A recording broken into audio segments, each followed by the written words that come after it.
The All Graceland and MENstruation Foundation have expanded the historic sanitary pad vending machine project outside South Africa for the first time ever in partnership with the United Nations in Lesotho. For more on this, we're now joined by All Graceland Managing Director Philani Zama. Mr. Zama, very good evening to you. Thank you so much for joining us. This is such a brilliant initiative. What really necessitated it? Thank you so much, Simpiwe. I think for us, we got to a point where we needed to be consistent in whatever we are doing. We, as organizations between MENstruation Foundation and All Graceland, we tend to look at impact from a bigger scale, but also from a consistency point of view. So giving out sanitary pads is great. It's a great initiative, but we needed to find a program where we can actually make it consistent. A young girl or woman actually has a period every single month. So if you give them a pad this month, what happens next month? And so through the sanitary pad vending machine that we've installed throughout the country, and now greatly into Lesotho with the partnership with the UN, we've seen the impact that it has done in schools already, but also the girl child stays in school. How does it work, Mr. Zama? I mean, does it come at a cost, or does it aim to promote free access to sanitary pads by girls in their menstrual cycles? So basically, it's a vending machine installed into the girls' bathroom in schools. But as you would have seen, we've installed in Lesotho, but that's for staff members.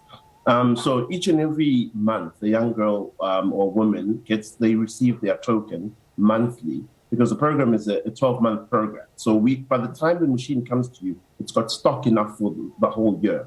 So we just restock it every single month. So every single month they get a token, they put it into the vending machine, and out comes a pack of pads.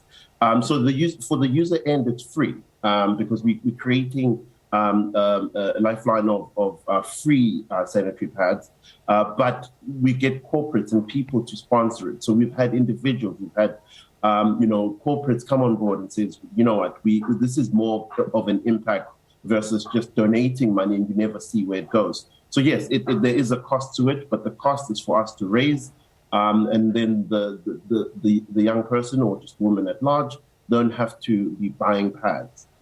So where do they get the tokens from? So we sign them out each and every month. There's a dedicated person. Wherever there is a school where we've had a very long relationship with, and we know that as little corruption there could be in that school, because the other thing that we wanted to stop was government giving out sanitary pads, but the pad never getting to the young person. But remember, a pad is a product, so it can be sold.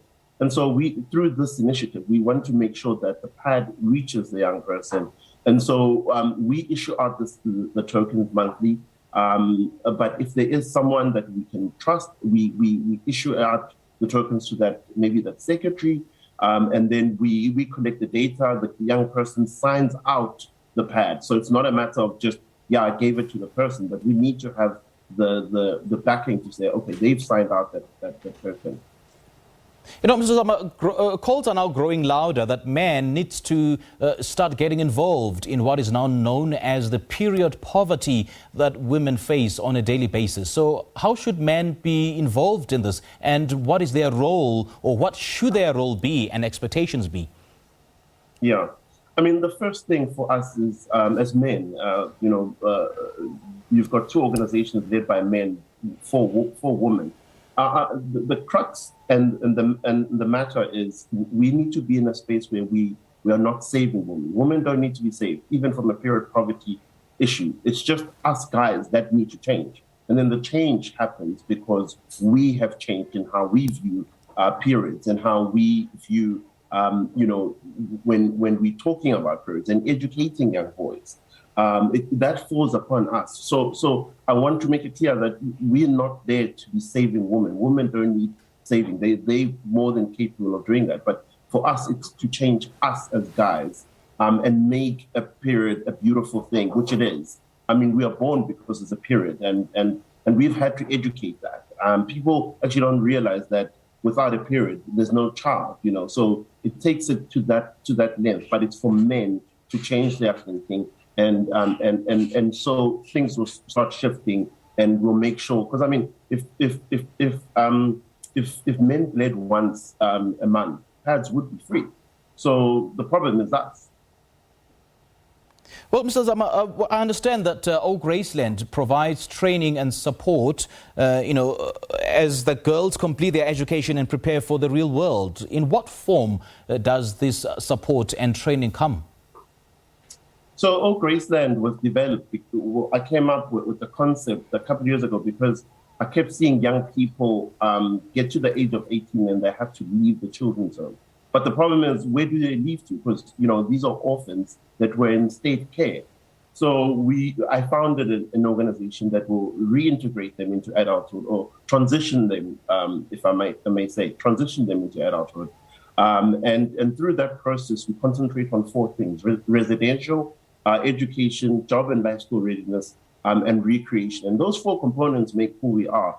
And I believe that also our backbone is emotionally intelligent, because we believe that no matter how much you know 1 + 1, but if you're not emotionally intact and you're not built from the inside out, you will self-sabotage yourself. And that's a problem that we have as a country with youth at the moment. So the support for us is to make sure that young people reach independence. Basically, finish what we stand in the gap where government has said, listen, sort yourself out, you're an adult now, but we're saying you're not an adult. You need to learn how to be a young adult. And that's the core of who we are. We make sure that young girls are independent. In the past 5 years, we've put about 12 young girls into independence. They're working for themselves. They're not dependent on the state. They're not dependent on anyone but themselves. They're fully independent. That's our core as an organization. And what kind of support are you looking to get from big business? So basically, this is no secret. For these organizations to run, we need the money. I'm not going to play 2 ways about this. Between the sanitary pad vending machines cost money to make. The product costs money, but also All Graceland as well runs on money. Runs on for the girls to become independent. That money needs to be there. And so there's no 2 ways about this, and make it seem like it's something else. But operating an organization and impact requires a lot of money. And so that's the kind of support that we're looking at from corporates. But also it's beneficial for them, because we, as an organization, they get to have Section 18As for tax purposes, BEE. It works out for them. So we're not in a space of saying, we want.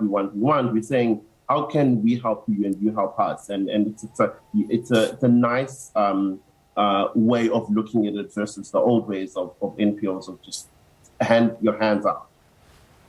All right, Philani Zama, great chatting to you, man. Thank you so much for joining us. This is such a great initiative. Thank you. That was the Managing Director of All Graceland, Philani Zama.